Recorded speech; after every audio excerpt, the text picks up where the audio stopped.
Video کو like کر کے آگے شیئر ضرور کر دینا۔ چنے ہی بیچنے پڑے، بلکہ یہاں تک اللہ اکبر اگر کسی کو مارکیٹ میں ذلت کی جگہ کھڑے رہنا پڑے تو اللہ کے رسول علیہ السلام فرماتے ہیں کہ جو رزق حلال کے لیے ذلت کی جگہ کھڑا رہے گا اللہ تبارک و تعالی اس کو آخرت کی عزتوں سے نوازے گا۔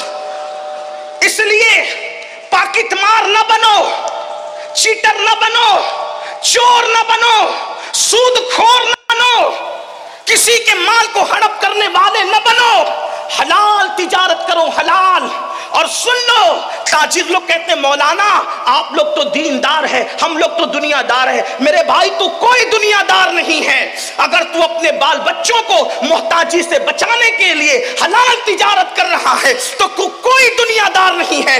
مصلی پہ نفل کر پڑھنے والے کو اتنا اجر نہیں ملتا جتنا رزق حلال کمانے والے کو اللہ اجر عطا فرماتا ہے۔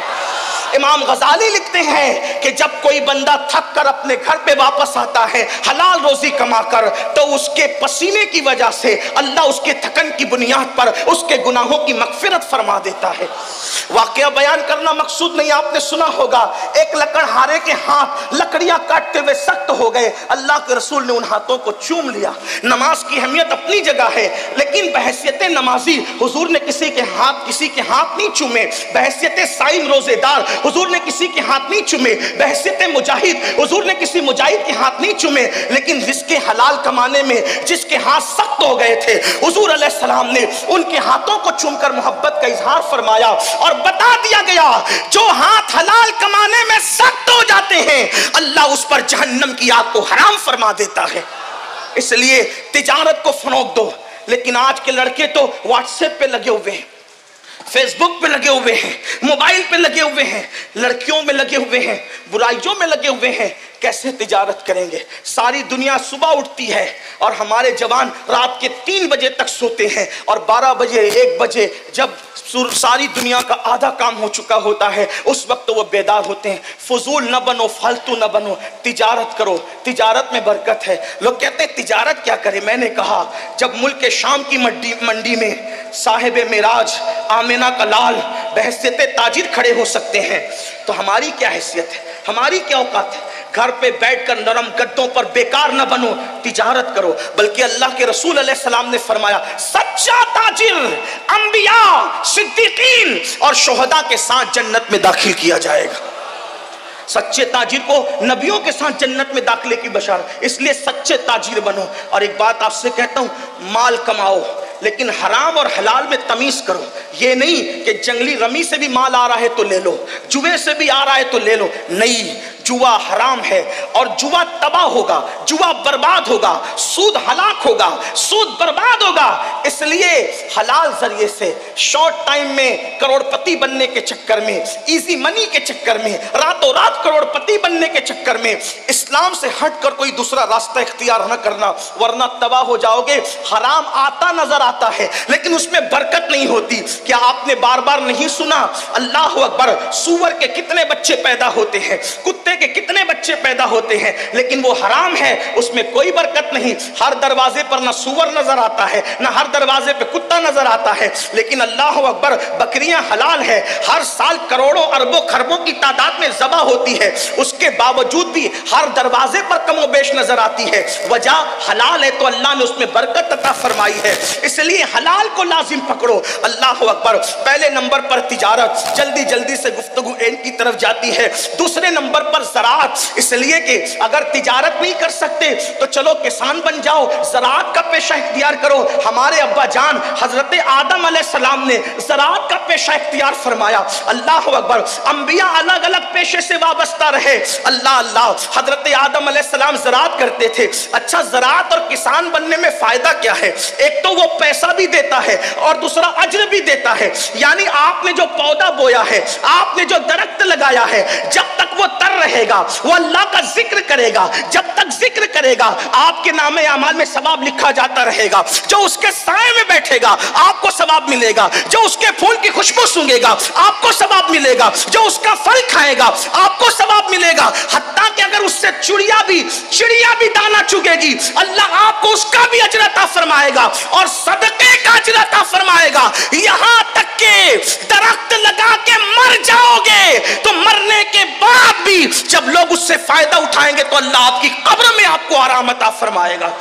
پیسے بھی آ رہے ہیں اور اجر بھی مل رہا ہے. یہی مذہب اسلام کی خصوصیت ہے. نمبر 3 تجارت زراعت اور اس کے بعد پھر دستکاری کاراگیری کرو. آج کل لوگ گھر میں بیٹھ کے پیسے کمانا چاہتے ہیں. حضرت داؤد علیہ السلام اللہ کے پیغمبر ہیں, اللہ کے نبی ہیں, سلیمان علیہ السلام کے والد ہیں. آپ روزانہ بھیس بدل کے نکلتے تھے کہ میں اپنے بارے میں پوچھوں کہ میری کمی کیا ہے. حالانکہ جو بھی نبی ہوتا ہے اس میں کبھی کوئی کمی نہیں ہوتی, کیونکہ نبی کو اللہ کامل و اکمل بنا کر بھیجتا ہے. چاہے اس کا نسب ہو, چاہے اس کا حسن ہو, چاہے اس کا علم ہو, چاہے اس کا تقوی ہو, اس کا بولنا ہو, چلنا ہو, پھرنا ہو, معصوم ہوتا ہے نبی. لیکن جن کے رتبے ہیں سوا, ان کو سوا مشکل ہے.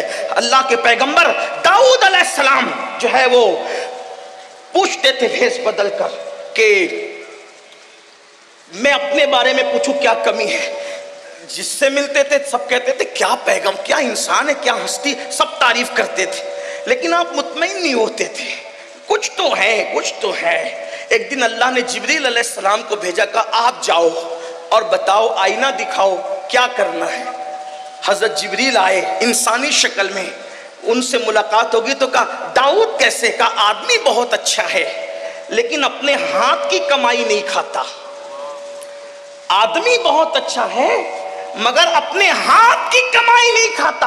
اگر اپنے ہاتھ کی کمائی کھائے تو پھر اور بات ہے. پلٹے روتے ہوئے اور اللہ سے دعا کی, مولا مجھے کوئی ہنر سکھا دے. تو اللہ نے آپ کے ہاتھ میں لوہے کو ایسے نرم کر دیا جیسے عورتوں کے ہاتھ میں آٹا نرم ہوتا ہے, اور اللہ نے ان کو زرہ بنانے کا ہنر سکھایا. بادشاہ ہو کر بھی زرہ بناتے تھے اور بیچ کر کے اپنا جو ہے وہ رزق حاصل کرتے تھے. نبی زرہ بنا سکتا ہے, نبی زراعت کر سکتا ہے, نبی تجارت کر سکتے ہیں. ہمارے اندر کون سے سرخاب کے پر لگے ہیں کہ ہمیں شرم آتی ہے تجارت کے لیے, زراعت کے لیے؟ نہیں, آؤ غربت دور کریں, اور اس کے لیے کچھ اور طریقے. نمبر 1 کہ جو غریب لوگ ہیں ان کی غربت دور کرنے کے لیے اسلام نے زکوٰۃ کا نظام قائم کیا ہے. 2.5% زکوٰۃ اپنے مال سے ہر سال نکالو. آج مسلمان زکوٰۃ چور بھی ہوا ہے, نماز چور بھی ہے, زکوٰۃ چور بھی ہے. 1 پیسہ اگر زکوٰۃ کا بچا کے رکھو گے,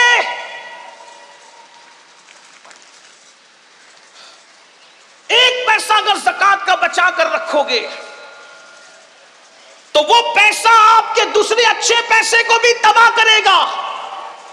اور اگر زکوٰۃ دے دی, اللہ کے رسول علیہ السلام فرماتے ہیں جو اپنے مال کی پوری پوری زکوٰۃ ادا کرے, اللہ اس کے مال کو اپنے قلعے میں محفوظ کر لیتا ہے. مجھے بتاؤ, جس کا مال اللہ کے قلعے میں محفوظ ہو جائے پھر اس کے مال کو کون کیا کر سکتا ہے؟ لوگ کہتے ہیں میرا مال بیوپاری لے کر کے بھاگ گیا, ڈوب گیا, یہ ہوا وہ ہوا.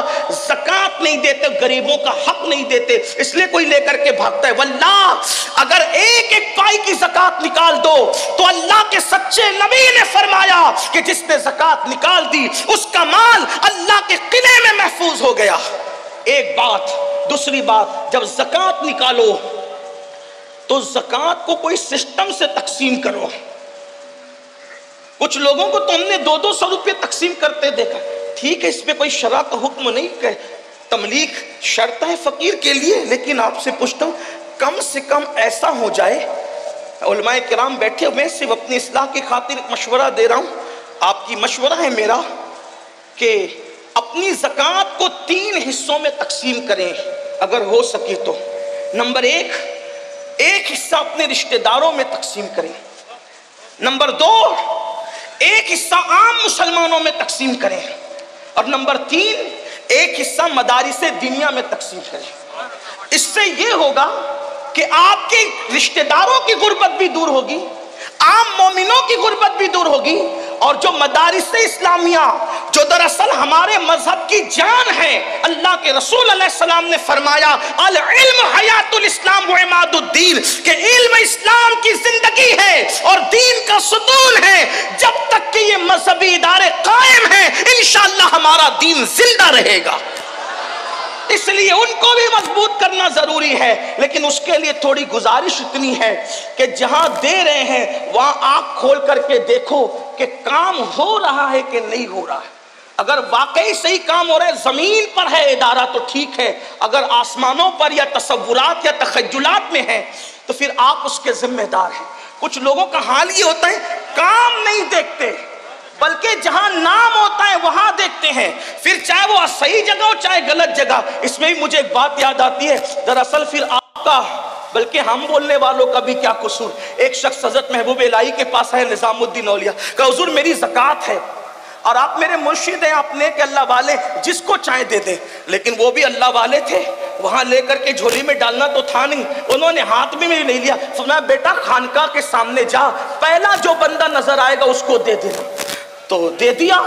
وہ محبوب الہی کے بڑے نیک اور متقی مرید تھے، تو دوسرے کو رشک آیا، ارے اس کی زکوٰۃ تو بڑی صحیح جگہ گئی، تو دوسرا بھی لے کر کے آیا، بس سرکار میری بھی قبول کرے۔ میں جا پہلے خانقاہ کے دروازے پہ جو پہلے دکھے دے دینا۔ ایک شرابی ڈولتے ہوئے آ رہا تھا، حضرت کا حکم تھا دے تو دیا، منہ اتار کے آیا، کہا سرکار اس کی ایسی جگہ میری ایسی جگہ۔ آپ نے مسکرا کے کہا بیٹا میرا قصور کیا ہے، جیسا مال تھا ویسے کے پاس پہنچ گیا۔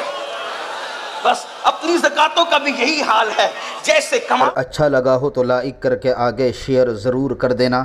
اللہ حافظ۔